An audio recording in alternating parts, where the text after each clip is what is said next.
Well, hello everyone. This is Jeff Opley from the Calling and Career Office at Taylor University, and I'm excited today to be joined by a panel of distinguished alumni who reached out to me and offered to help our students navigate what's a pretty complicated and complex time for the current job marketplace that we're seeing.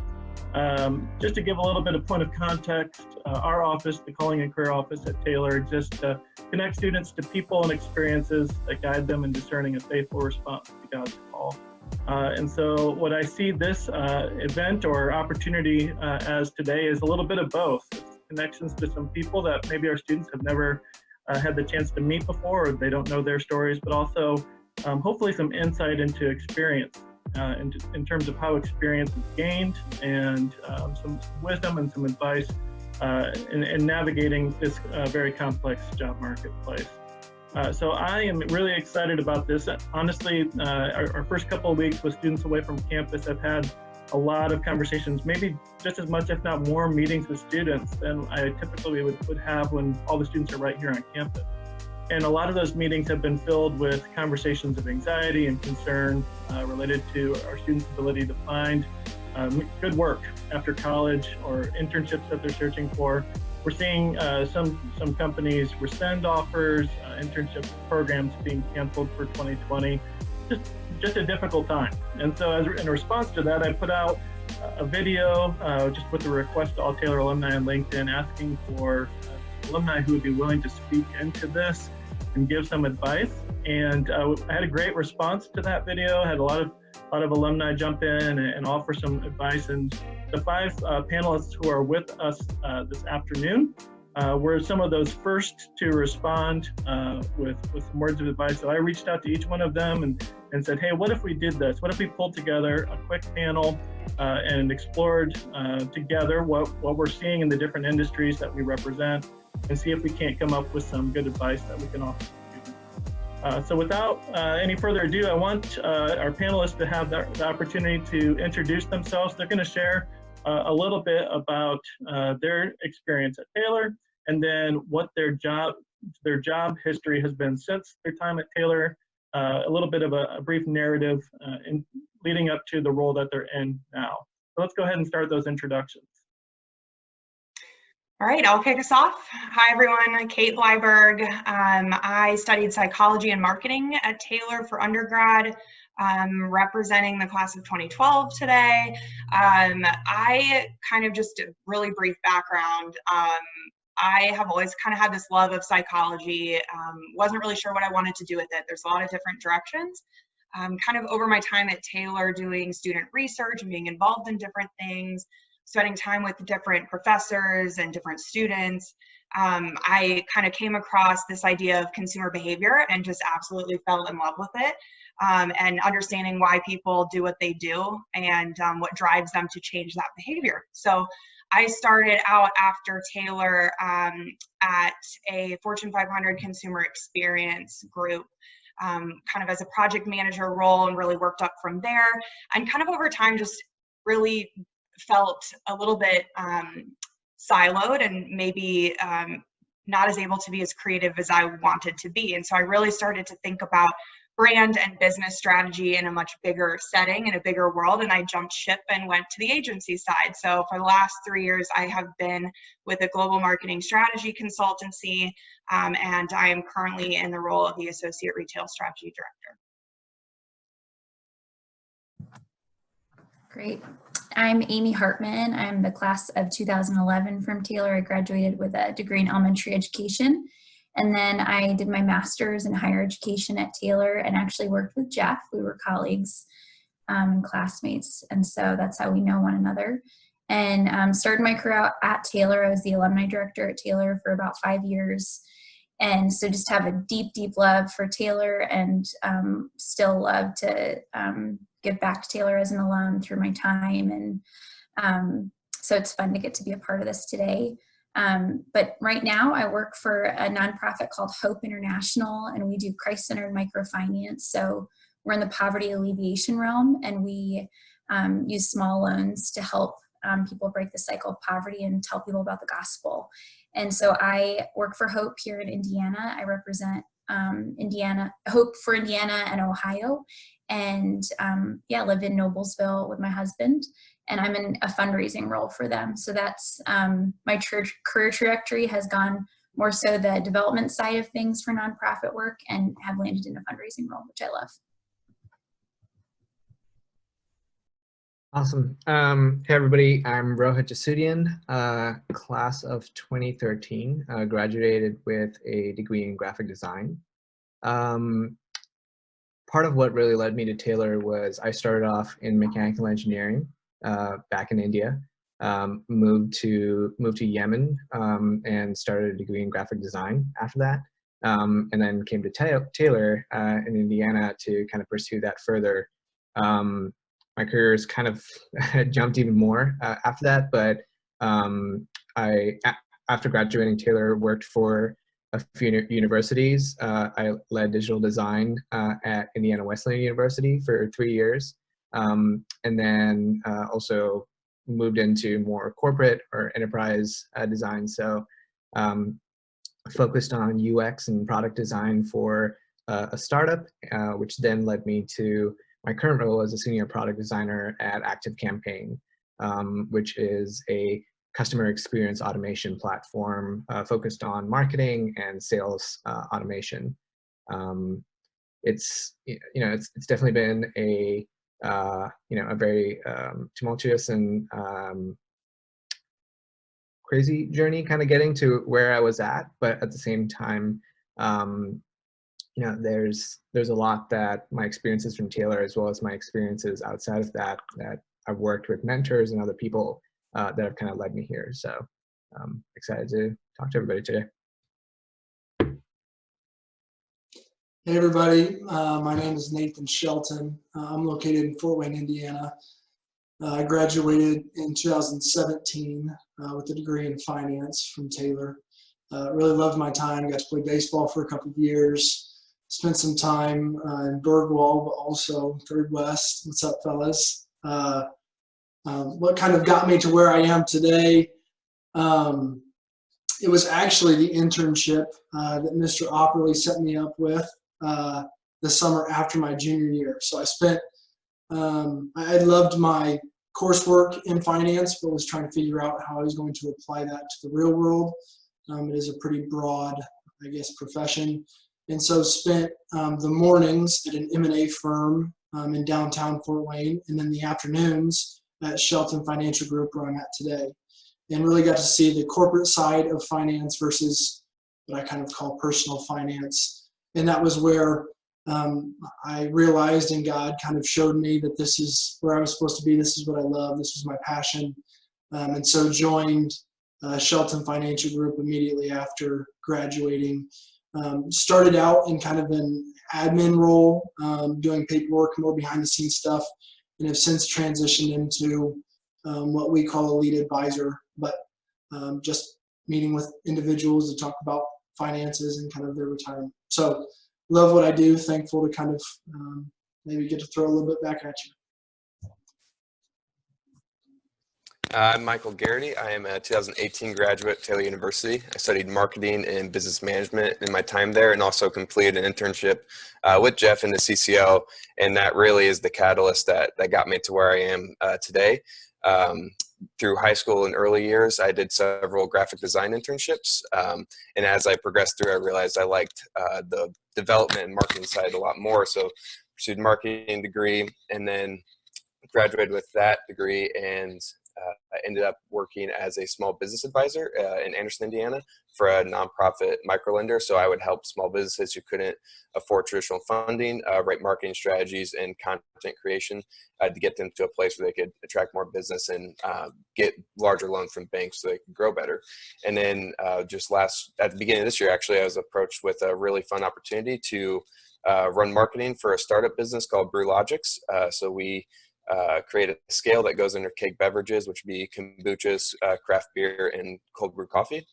It gives those restaurant owners insights into style analytics, trend data stuff, and the accuracy of what's actually in the keg product that had never existed before. So it's really cool experience to be able to dive into a whole new market where it hasn't been tested. Marketing strategies haven't been tested and figure that out. So my whole career so far, I've just been very attracted to the smaller, high energy area of startup business. Yeah, so that's about it. Wonderful. Thanks all for joining us today. And one of the things that I was really excited about with this particular group is that there's a little bit of gap in terms of experience, but also pretty different industries represented in terms of where you're at and what you're seeing.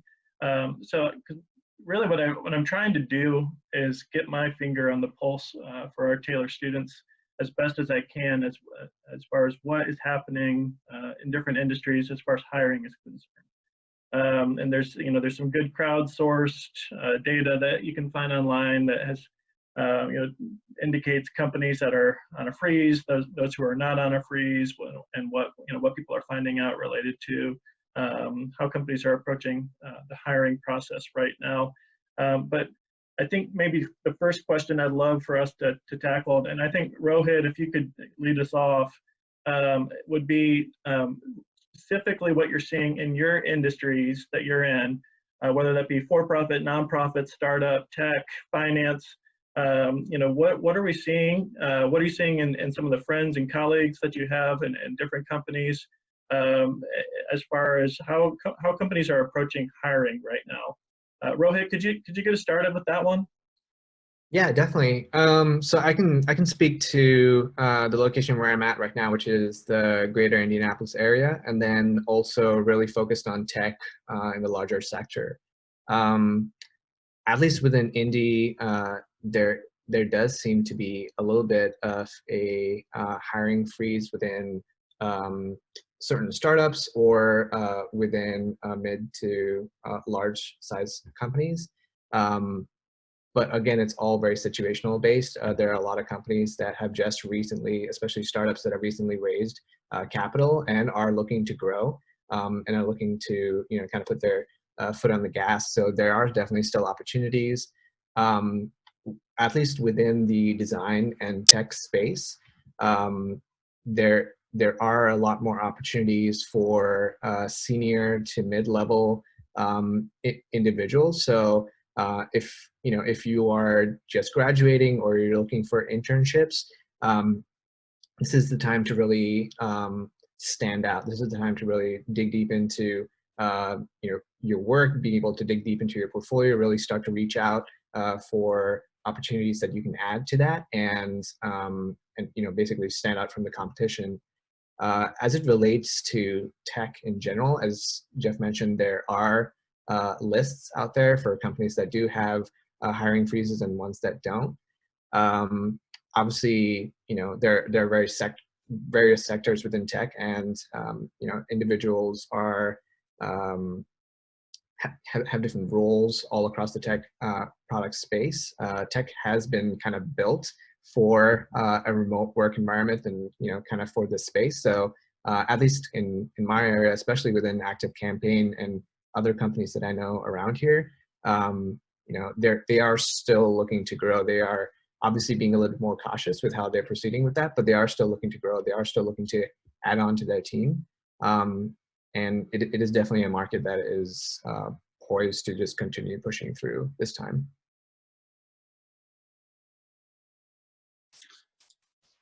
I think it's interesting, and Jeff, I think you hit the nail on the head, thinking about the different markets and jobs that are illustrated in just a couple of different people here.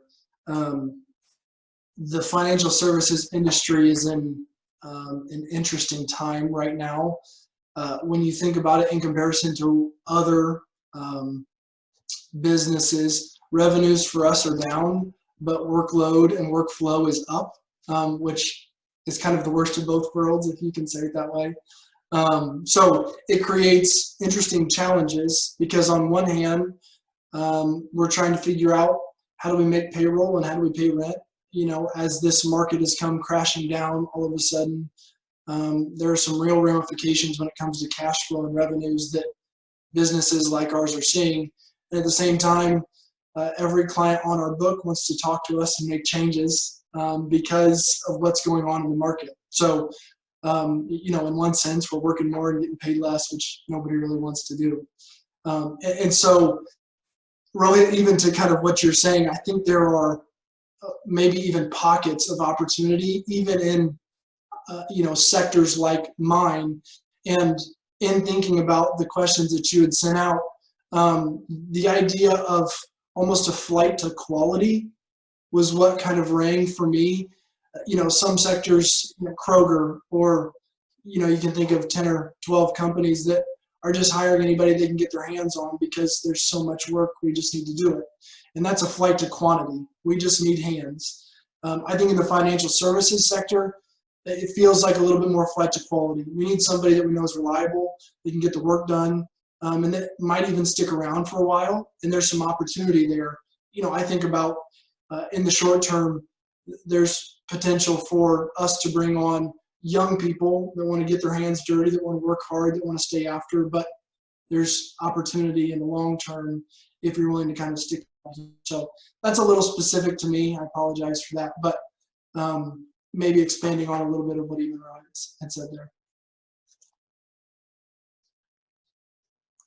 Just weighing in from the agency world, it's come to a screeching halt, unfortunately, in a lot of our competitors. And I actually have a brother that consults as well for technically a competitive firm, so that's exciting. But it really depends on the industries that you are working with. So if you're working with automotive, that looks totally different than my retail clients who have stopped the presses and reallocated all of their research and strategy budgets to something else, which makes complete sense. So when you're just trying to, to Nathan's point, make payroll, and you're just trying to make rent and keep the roof over everybody's head and try to not lay off any of your team, there are bigger fish to fry than trying to innovate against the next bottle design, right, that we're going to release to shelf.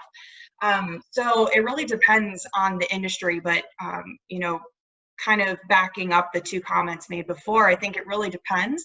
And that's an unfortunate answer because it feels really generic, but it's true. It really does depend. You have to kind of think about the industry and where it is in the supply chain and what service it is bringing to the market. So for example, a lot of my, I have a lot of QSR or fast food clients that are trying to build restaurants of the future and create different delivery touch points and things that are really cool with customer experience. Well, those have all stopped, right? Because that's like a nice to have budget.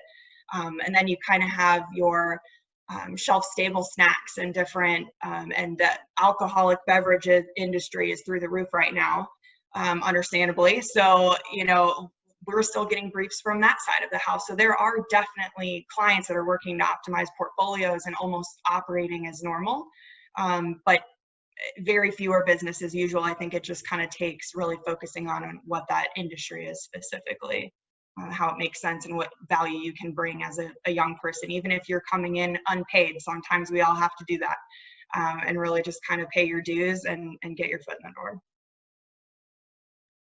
Maybe as a follow-up to what you just shared, and either for you or for anyone else on the panel, what are some ideas for, because it's been mentioned or suggested a couple of times already that some areas are growing and some aren't, right? And so maybe if anyone on the panel could speak to some ideas or some advice in terms of like locating the places where it's worth investing your time and where it's not. And my advice, at least I think what I would probably tell our students is that that's going to most likely come by way of as many conversations as you can have with people who are just actually living this out day to day, which is a much slower process. It would be a lot better if I could tell them to go to who'shiring.com, and just look for something like that. But from my experience, having a conversation every day or multiple conversations every day with Taylor alumni who can get you inside information into what's happening in their neck of the woods is probably the best advice that I could give. Would you add to that? Would anyone add to that in terms of any tips or tricks and just sort of keeping their finger on the pulse of where they should be looking or where it's worthwhile investing their time? Yeah, I would love to jump in on that. Probably one of the most beneficial conversations I had coming out of Taylor going into the job market was with a gentleman who I still meet with regularly. His name's Mike, and I went to the meeting with him. Jeff actually helped set up. He works at a tech company here in Fishers, and I was just bouncing a lot of different ideas in my head off what I really wanted to do. And I was like, "Hey, do you want to meet? Talk a little bit." I had no job security lockdown at all at that point. So in my head, I'm possibly thinking, "Oh, maybe I can meet with him and get a job." And the first thing he said to me when I sat down with him was, he said that I don't have any job I can give you. Is that a problem? And it actually was the most relieving thing I could hear, because I was like, no, it's perfect, because I have all these things I want to ask you about. And he is willing for it. And we met for hour and a half and just talked over different interview strategies and what to look for in companies and what to look for in a boss and things like that. So my advice from that would be is to try to reach out to people that you have some point of contact with. And even if you don't, and you know someone who does, reach out with the emphasis that it may not even be like, I'm not asking you for a job, I'm asking you for advice. And good leaders who see people doing that, they'll pick up on the type of person that reaches out and does things like that. And employees who are always looking to better themselves and learn and grow in that manner, you're going to expand your network far faster, and you're going to grow as a person and as an employee in a much better way. And Taylor is perfect for connections like this. I know I could send a LinkedIn message to anyone on this panel and get the same response, and I've only met a couple of them. But that's just how Taylor people are. And so press in those contacts wherever they may be, and good things will follow from it.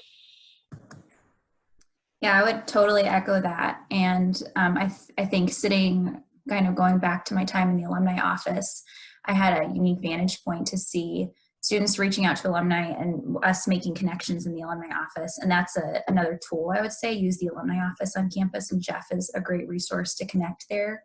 That the alumni office can pull a list of all the alumni that work in a specific field, and with contact information, and you could just start reaching out to people. And even now, I love when students reach out to me and say, hey, can we jump on a phone call? And just this past week, I was on a call with an Anderson grad who wanted to learn about hope.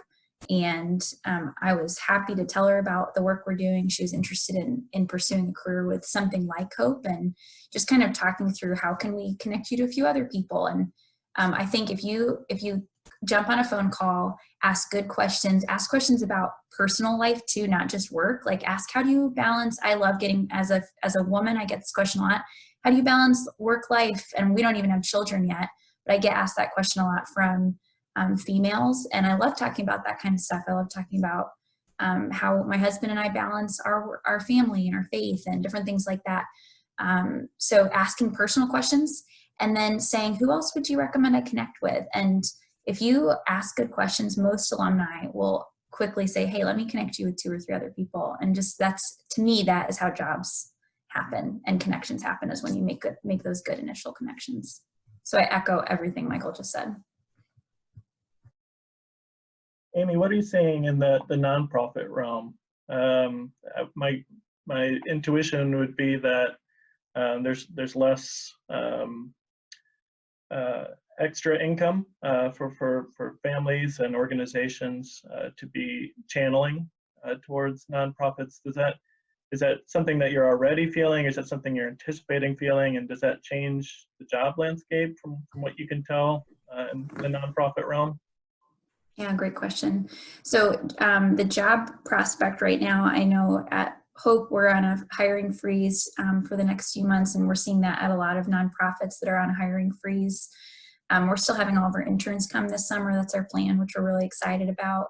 But in terms of hiring for big positions, we're waiting. And if you are interested in going into nonprofit work, one thing you should get used to early is wearing a lot of hats. And so that's kind of what a lot of people are doing right now. They're putting on multiple hats to try to get through this season. So what we're seeing in terms of just the general landscape of nonprofits is, I think what we're going to see is the impact in a few more months. So there's a lot of nonprofits who are probably fairly financially stable. Hope would be in one of those. We're more conservative with our spending, so we're going to be fine for a while. But there's some that if they don't get donations in soon, they will go under. So I think we'll start to see some nonprofits across the landscape closing, which is really hard. I think there's going to be a lot, though, that weather the storm, and kind of tying into what Nathan was talking about, this is all kind of tied to the financial world. So people's giving is a lot of times connected to the stock market and to their income. And so I think we'll see more of the impact like 6 months down the road. But yeah, it's definitely a really unique time for nonprofits right now, just because there's a lot of uncertainty and there's a lot of questions about how funding will come in. Most nonprofits are a lot of donors giving to the organization, so it'll be interesting to see how the next few months will play out.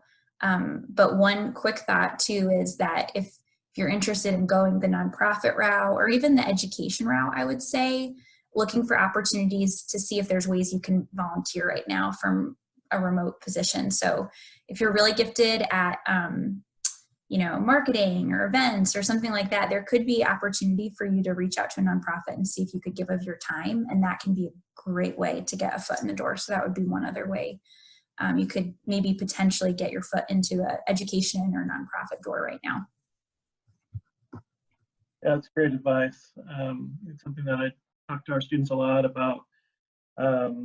Whatever industry that they think that they're heading toward, what are you doing right now in that, what experience are you already getting? A student sits in my office and says they want to go into church ministry. I say, well, are you volunteering in your local church right now?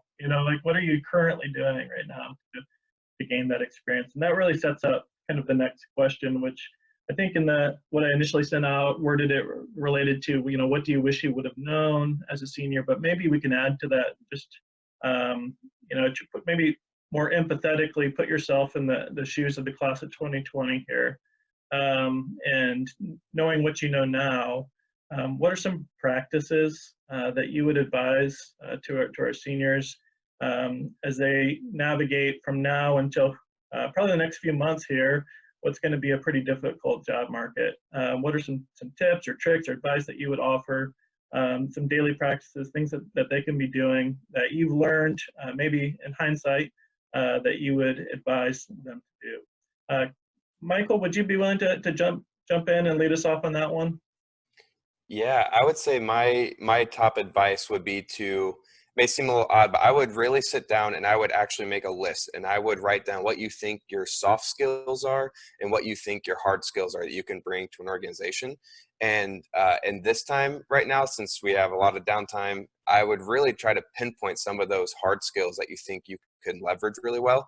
And YouTube should be your best friend right now, like tutorial after tutorial. Like for me, I taught myself graphic design through YouTube tutorials, and now I'm doing the same thing with marketing automation stuff. The content is out there, and this is as good a time as any to get a whole leg up on someone else in the market if you can identify a hard skill that you really think you can excel in, and that can help really set you apart. Right now, we're looking, our industries in the restaurant industry primarily, on-premise sales or what they'd be termed, and they're completely shut down. And so you would be thinking that we'd be absolutely done for, but what we've been noticing actually is that the mid-market and the larger players are using this time to work on their skills. They're using this time to audit what's going on. They're using this time to set up strategies because everything's going to open back up. There's light at the end of all this. And so if you can position yourself to be one of those people like, oh, you're going to revamp your marketing strategy, well, let me step right in because I can do X, Y, and Z for you. So I would take this time to really audit what you have going on right now and find ways to improve that. If I can maybe piggyback, those are great words, Mike. One of my favorite quotes is, successful do the things that unsuccessful people aren't willing to do. And it has nothing to do with anything other than your effort and your desire to go get it. I wish I had known better. This is totally on me. Wish I had known better the things that I could have been doing my senior year, especially second semester. They just put Chick-fil-A in, and I was taking 6 credit hours. So I was living the good life when I shouldn't have been. But there were lots of exams and tests that I could have been studying for. And not even that I had to take the exams. I'm going to get a little industry specific here. But for example, the Series 7 and 66 exams, which allow me to practice what I do, I could have studied for those the entire semester and been ready to take them day one that I started in the job. Instead, I had to spend the first 6 months of my job studying for those to then turn around and take them. So that's, again, very specific. But I think to Mike's point, there are a lot of kids that are going to sit around and mope about, the job market that they're stuck with. And I think that's maybe a fair way to put it. But I think there are some things that you can do to work on exactly what Mike said, those hard skills. Here's something that I am actually different than every other candidate you're interviewing for this job. And the thing that we call it when we're talking about Shelton Financial Group versus all of our competitors in the market, we're looking for professional contrast. How are we going to make ourselves different from the competitors, from the consumer's point of view? And I think it's the same thing with everybody kind of on the call. What's the professional contrast that you're creating in your own life to make yourself different from every other candidate that is going out and looking for this job? And to maybe spin that one more way, I think it's reasonable to think that there might have to be this period of time where we do something different than we want to do, knowing that at the end of this or the back end, things are going to be better. I don't want to be working as much as I am now, but I know that in the future, things will get back to normal. And I use me as just an example. Everybody's experiencing it, but I hope that's encouraging, I guess. Kind of taking another lens on what these guys have said, completely agree. I could not have said that better myself. I feel like the more of a sponge you can be right now, the better. I'm doing it myself. I'm pursuing things that I've been having a pin in the corner of my life board for the longest time, and finished the MBA last year. Like, what's the next, education level? What's the next certification? And and it might not be career related. It could be a side hustle. It could be maybe it's a skill set you've been kind of wanting to pursue, but you don't know if it's full-time job worthy, right? Like, there are other skill sets to be adding to your personal toolkit that there is, I think Michael said it, there's just no better time. And also, I think for most of us on the call, I mean, YouTube wasn't a thing when I was like really a senior in college. Like, it is kind of now really spiking into, you can access everything you want online. Like, you have absolutely zero limits. So if there's something you want to learn, go learn it. There's that time right now.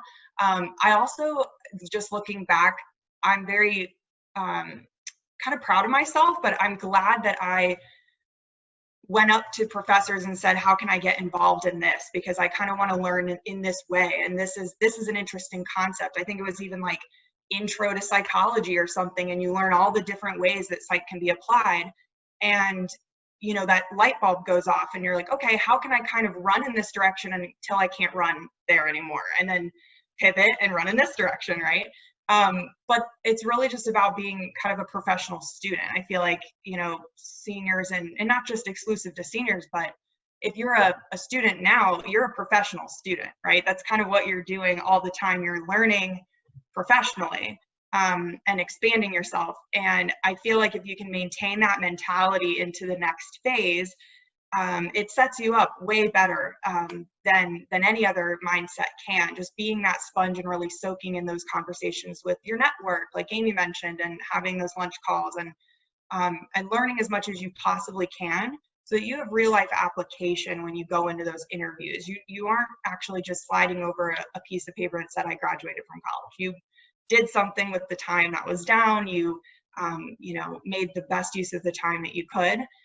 Whatever that looks like, and it certainly doesn't look the same between people. So whatever it looks like to kind of get your hands as much as possible into an industry of any kind, figure out what you like and don't like, what you're good at, where there's opportunity to grow and learn, and then kind of pivot from there. And that's really the story of the career at this point. It's still for me every single day. So just kind of figuring out where you can pivot and continue to learn.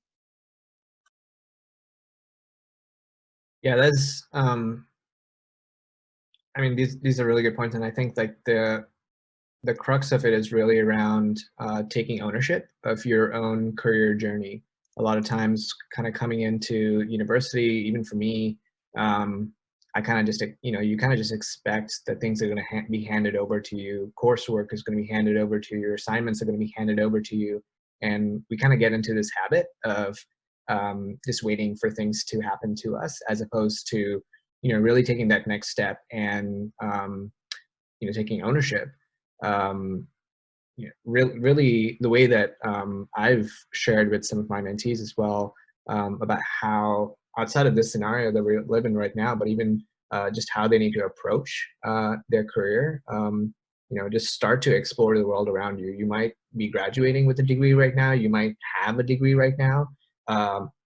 This is a time that we've been given to really take a pause and just explore and understand and reevaluate. I started out in mechanical engineering, ended up in product design. My wife started in environmental science at Taylor and is a IT product manager. It's got nothing to do with either one of those things, right? Pivots and changes in careers are just natural and normal, and that's fine. This is a time to really start to explore what's happening around you. What do you really love? What are your passions?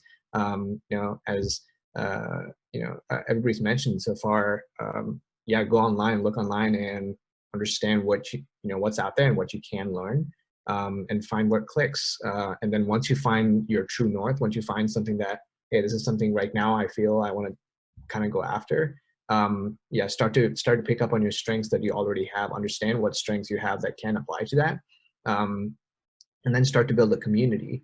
The way that I really found that, I'm with every single one of my jobs that I've gotten, I never sent in a resume. It was always about contacting a bunch of people that I did not know, and just cold LinkedIn messaging them or emailing them or harassing them. And it worked to a point where I was slowly starting to build this community that not only that I could feed into, but fed into me as well. And then, kind of voicing what everybody said is just going gung-ho. Like, you have to do the work. You have to do the effort. Really nothing is going to be handed over to you. And that's something that I think anybody who has entered the job market or has been in the job market just, accepts. It's all about how much work you put in. And again, just being a lifelong learner.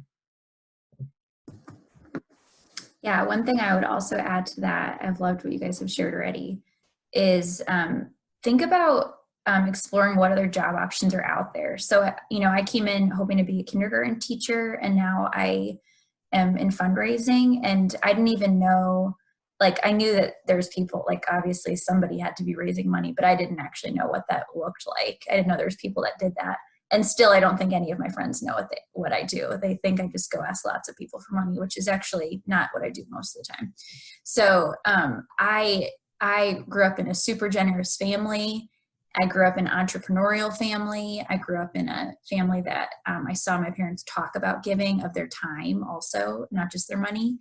And super generous doesn't mean lots of money. I think that's also another misconception people have, but I just saw my dad helping people all the time. And so I didn't realize I could take my love of generosity and my love of entrepreneurship and merge that into a job. I didn't even know there was a job that existed. So several of my jobs have been jobs I didn't know existed until I was in them. And so I think, again, going back to the comments that were made earlier about reaching out to people and asking questions about jobs. I think using this time to explore, if you want to go into psychology, like Caitlin was saying, you didn't have any idea, Caitlin, what psychology consisted of. There's so many different routes you can go. And so use this time to explore what different job opportunities are available and and do some research on that. I think there's a lot of value in that. In this season. And then my slight pivot off of that, which is not completely career related, but just thinking about, you guys are going through a really unique season right now of being away from campus. I can't imagine how hard that would be for seniors. And I've prayed for our seniors at Taylor many times, just thinking about how hard it would be to leave college so abruptly. And so my encouragement outside of work is to, as soon as this is all lifted, to get plugged back into a community. So get plugged into a church community, because I think it's really easy when you're pushed into isolation to kind of stay there. And my biggest advice to Taylor seniors always is to get plugged into a church community as quickly as you can, because it will drastically shift your first year out of college if you're connected to other Christ followers. So that would be my other kind of advice for seniors as you think about the next few months. Okay, so I just want to do a quick poll here because Rohit mentioned not using a resume to get a job. How many of you, the jobs that you've gotten have only come by way of connection? Just raise your hand. Connection. Okay. Others came through resumes or would you say LinkedIn, networking, that kind of, what are the immediate action steps at this point? The third question that I wanted to ask was related to this particular moment in the job marketplace. And so I think I'd love to start with Kate, because it sounds like you've had a couple of situations where you were in a role and you thought, I don't want to do this, I want to do that. And then you just figured out how to do that. And it sounds like you did that by way of making connections and learning things. What are if everybody could share, as we wrap up here, maybe 2 or 3 things that they should be doing every day. If they see something and they say, that's the industry I want to work in, that's the job I want to do, what should they be doing? What action steps should they be taking? Love that question. So going completely off the top of my head, these are a couple things that even I still practice, so I firmly believe in them and their efficacy. I think it goes a long way to figure out how people in your industry speak. So what is the language they're using? Looking up job descriptions, websites, what are kind of those buzzwords? I hate to say that, but what are they? How are people communicating to each other so you can more intelligently interview and really kind of jump right into step with them, right? And kind of fit more immediately into whatever world that is. That's one. The other is I've absolutely always used a resume just because I really do tend to jump kind of broadly. So, it's been an interesting little roller coaster, but I think it goes a long way also to always be open. There has never been a time where I've been shut down to a new job opportunity. I know that there's certain life circumstances where that's not always a thing, or maybe moving isn't possible, stuff like that. I totally understand.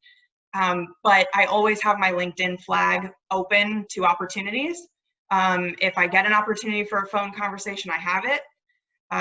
There's never really a moment where I don't have job search language out there and alerts popping up. So it's just really like an everyday, maybe not an active search all the time, but just kind of really knowing what's out there, because you just don't know. I'm just a huge believer that the Lord will throw a curveball, and you just have to kind of be ready for things sometimes. And so I like to be open-minded to stuff like that and not get too terribly comfortable, if that makes sense. So without a lot of context, and off the top of my head, I think those are maybe the top couple, and that's usually for me on LinkedIn. I'm a huge LinkedIn user. Yeah, I'd echo some of that too. So even while I haven't just sent in resumes, I definitely have had a resume on hand or at any point, and that's basically been my LinkedIn profile. And yeah, so there's one thing just really around social networking and just constantly reaching out to people. I have, I'm always connecting with people, either people that I'm looking to learn from or people that I feel I could, share knowledge and information with too.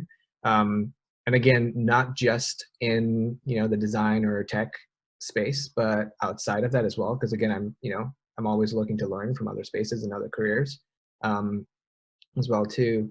The other piece really is around mentorship, and this is a point that, at least for me, is a huge passion area. The biggest thing that you can do is to seek genuine relationships. A lot of people think about mentorship, and a lot of people think about reaching out as, oh, I just need to, copy paste a random message to 200 different people, and whoever responds, that's the person who God has chosen for me. I think there's a certain amount of intentionality that has to happen as well. And it's not just a transaction. If you just focus on what you can get out of them too, you're gonna find yourself frustrated and lost, right? This is a give and take relationship too. I have 3 points around how you can actually really get started with that. So start by building your list of mentors that either inspire you, people who are in the same stage of life or in the same area as you, somebody who could almost be like a coach and almost like a life coach as well. And then people who think differently than you, people who have a diversity of thought pattern to you, and people who challenge you. Look for those within your current circles. You already have this wonderful community of Taylor. Look within that, but then also look within your space that you either work or your family groups or friend groups as well. And identify areas that you need support to grow. Don't just find somebody because you need somebody to talk to. And try and match them to them. Another piece is just reaching out, right? We've all talked about how we've reached out through LinkedIn or through email or however. Don't spend a month to craft the perfect email template or LinkedIn message that you need to send somebody. A short yet personal message focused on building a connection can go a long way. Also, everybody's busy. Nobody has time to read a 3-page letter about how you and them are going to change their lives. And then once you've got a mentor, once you've got somebody who you've connected with, take time and set a cadence for follow-ups. Like, you have to put in as much as you can into this relationship as they can bring to you, and come prepared to every single conversation. Have a list of questions. Have things that you want to grow in, and then as you realize, as this continues to grow, your relationships are going to ebb and flow.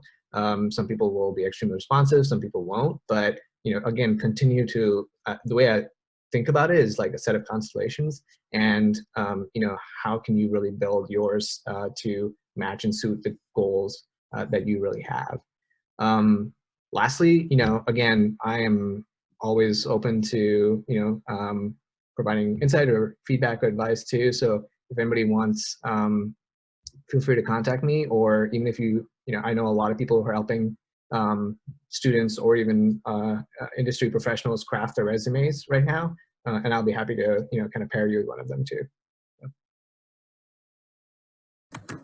I think my 2 bits of advice would be cast your net wide. I think a lot of times it's easy, especially early in your career, to think that you have to find the dream job, and the hard reality is your first job will probably not be your dream job. And I don't say that to be insensitive or dream crushing, but it's just the truth of it. So I think a lot of people think, though, their first job is they're going to be eating steak dinners with clients. Nathan, you're like, that doesn't happen the first 6 months. You're pushing papers on a desk. And so I think going into it, accepting that cast your net wide and work hard.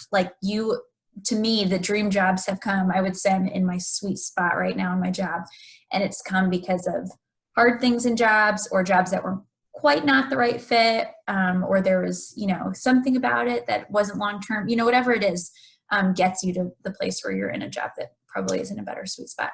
And then the other thing is so simple, but make sure your resume, like Rohit was saying, make sure your resume is looked over by more than you and your mom, or call CCO, call Jeff Opperly. I mean, look at that face. Don't you want to reach out to him about your resume? And ask alumni. I have had students that I've had calls with from Taylor send me their resume, and there will be a clear spelling error on it, and it's so minor, and I have grace because usually I'm usually just talking to them to give them some advice, but I'll tell them you need to have somebody else look at your resume, because if you send me a resume and there's spelling error in the first 3 sentences, that shows that you didn't pay attention. Or maybe you're bad at spelling, which there's grace for that, but somebody else should be looking at your resume. So that would be my advice, would just be make sure your resume is tip top, and even being really mindful of the audience. So if you're sending your resume to a huge secular, company, not putting that you were even being careful of Christian lingo. If you put in that you're, can't think of a word right now, but If you put a really Christian specific word that nobody outside of the church has ever heard of, people are going to be like, what is that? And that's not probably a good thing. So thinking of like word choice, customizing your resume for the job that you're applying for.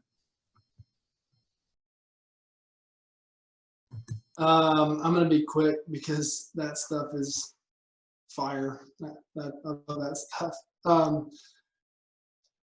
I'm going to sound like an old man. I've been debating saying this or not saying it the whole time, but I'm going to anyways. Get up an hour earlier than you think you should or are going to. And I've been doing that for a little while now, and I wasn't a believer until I was, and it's real. The productivity, the just peace I have about, how my day goes. I get a lot done because I get up an hour earlier than I want to. So that starts out with quiet time for me. That isn't for everybody, but that kind of foundation has been incredible for me. And in relation to what we're talking about today, sets the stage for everything else I do. So totally echo what they said. The last piece that I maybe will leave you with, as weird as this time is, I hope you view it as an opportunity, because when you get hired, they really want you to work there. And that's something that you can take to the bank with the circumstances that we're in right now, that you're wanted, you're loved, all of that stuff, but specifically in your job, when that, seal finally comes, it'll be great. Well, the impossible task to end all that. I would say my biggest takeaway right now is to not let fear define this period of time in your life. If you're a senior right now looking for a job, this is one of the most exciting times in your life, and also one of the most stressful. I know for me, it was probably one of the top most stressful moments in my life, navigating, leaving Taylor, leaving an established community, going out on my own.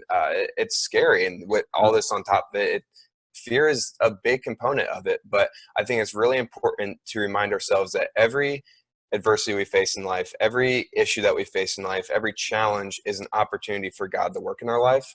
And when we take that approach and we say, you know what, this isn't a negative because all this is going on, it's an opportunity for God to move me and shape me and send me out forward. When you take that perspective, it really changes things. Because at the end of this, it's going to pass. Coronavirus won't last forever.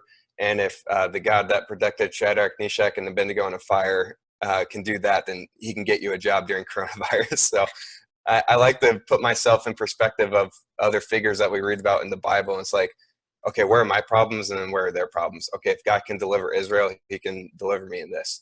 And there's such power in how we shape it and how we let God work in the situation. And so my encouragement is to not let the fear of what's going on define what's happening right now. Find things that you can celebrate, reach out, seek relationship, and good things will come from it.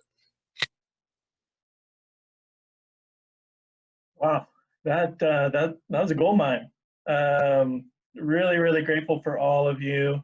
Especially want to highlight one of the things that you all kind of touched on. I think Amy mentioned it specifically, that when we think about the first job, especially in this environment, it's really okay for our graduating seniors to have a job while you look for a career, right? That you can go get a job that maybe isn't the dream job. It's not what you imagined when you first stepped foot onto Taylor's campus, but that you have an income and you're building some connections and you're demonstrating your willingness to do hard work, all while preparing for that next thing.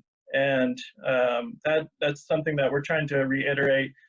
The connections that our seniors and really our students have here by way of our alumni is just an absolute treasure chest. I mean, it's incredible what is available. Students, if you're watching this now and you're not going to reach out to these friends after today's panel, you're certifiably insane. I mean, that's just the truth. So you really need to be reaching out to your alumni network. And I can help you, if you set up an appointment with me, I can help you customize that and look for specific people that could potentially be most helpful to you in the work that you're pursuing. But I want to once again thank all of our panelists who gave up some of their time this afternoon and give some really, really good advice. I know it's been helpful for me to hear it. I know it will be helpful and a blessing to our students. And I'm so grateful for that. And so with that, we're going to sign off. Thank you to each one of you for your willingness to participate today. And thank you for being amongst those who are just wonderful connections for our students, so that as they pursue work that's meaningful to them, they know that they have people that they can talk to, people who are maybe just a little bit further down the path, right? It's not that long ago that you can imagine yourself here on campus, eating in the DC, going to chapel, and yet you're a little bit further down the path and you have advice that you're willing to offer, and we're just so grateful for that. So with all that, we're thankful, and hopefully we'll have another chance to do something like this in the near future. But until next time, thanks for joining us today.